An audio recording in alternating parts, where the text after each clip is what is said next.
Hello and welcome. My name is Corey Preston, creator of Cocovox. Cocovox is an AI-powered tutor that allows students to learn their way while providing their parents or teachers guidance on how to best help them overcome the learning challenges that they will inevitably encounter. So what you see here is the screen that student will see when they first sign up and have completed the sign-up process. We provide some pre-supplied courses that they can select, including English, math, science, history, art, music, and computer science. The student can also add their own custom courses. Upon selecting their courses and refreshing the page, they now have access to the Home tab, the Priorities tab, as well as the Courses tab. The Priorities tab gives the student their very best next steps that they can take on their learning journey, followed by the courses, which acts very much like a backpack with all of their currently enrolled courses, which you can also find in the sidebar to the left. To get started with Cocovox, all you need to do is start a conversation. From that point forward, Cocovox does the organizing for the student. So here you can see that Cocovox is searching the internet, and this is to provide guardrails to the overall conversation so that we provide the best possible solutions to the user. So you can see here that we've got some search result images that help provide the visuals for those types of students who prefer that. But we also have the entire content that is being built here.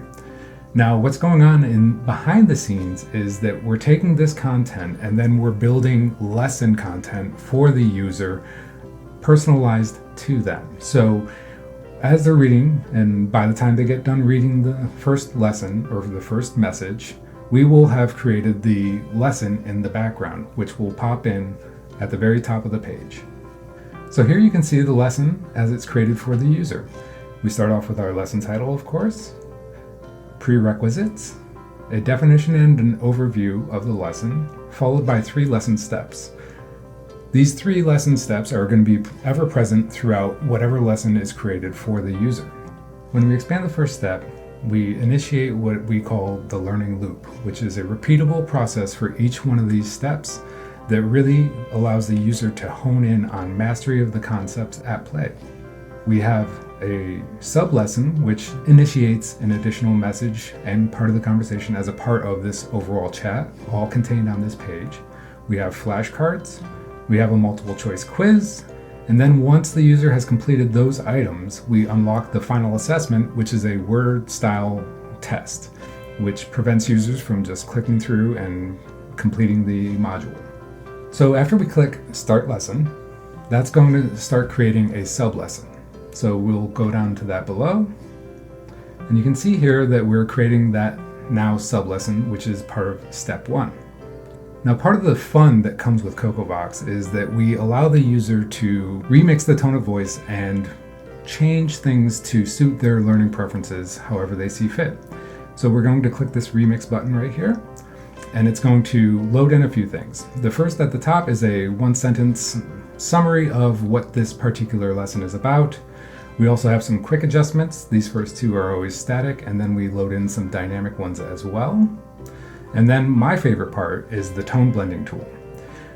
We have some pre-supplied tones that the user can select, and you can see here as we change, the closer it is to each one of these points, the stronger that signal for tone is. So if we want it highly technical, we can put the tone right there, or we can move along however we see fit. But where it gets even more fun is generate custom tones. You can think of this as, a persona creator. So let's just say I wanted to have a tone or persona that is very scientific. We can use Albert Einstein. And then it's going to go through and build out what the tones for Albert Einstein might be. So you can see here that it thought that Albert Einstein might be witty, reflective, authoritative, humorous, and contemplative. So that sounds pretty good to me, so I'm going to hit Apply Changes. And what we're going to do is it's going to now rewrite that lesson as if Albert Einstein was writing this lesson for the user. Moving further into the learning loop, we're going to go back up to the top. And since the sub-lesson is now complete, we're going to now move on to flashcards. So these flashcards are going to be generated, again, based off of all of the content within this conversation so far. So you can see here that we have a fairly standard flashcard execution here. You can see that we've organized this for the user, where we've said that the current course is science. So they can go ahead and react to this as they would any other set of flashcards. So I'm going to exit the flashcards now, and then we're going to move on to the quiz. Here we've received 4 questions about this particular lesson, and I'm just going to blow through these.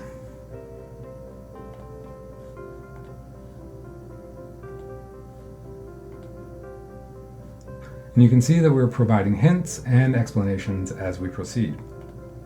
Now, when we complete the quiz, that's when some more fun stuff happens, because we are receiving the signals from the user about their performance, how long it took to take the quiz, what their streak was, and just sort of provide an overall guidepost for the user on how to improve their performance. And once the user has completed their quiz, the final assessment is now unlocked. So now that we've loaded the quiz, the user may provide answers. In this case, I have the answers off to the side. But to demonstrate, we can also show you what it looks like when we don't quite get to the answer that we need.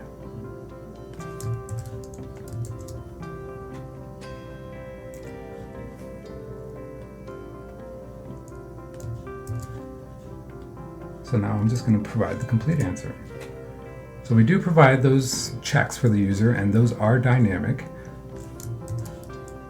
And then again, once we've completed the test,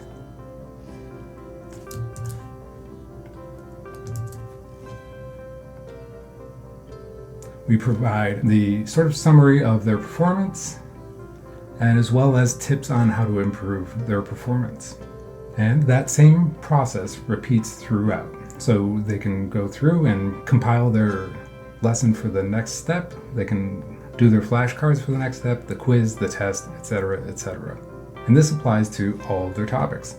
So we do have the ability to add additional documents to the user's sort of lesson, and then reference these when the user chats or asks questions about these.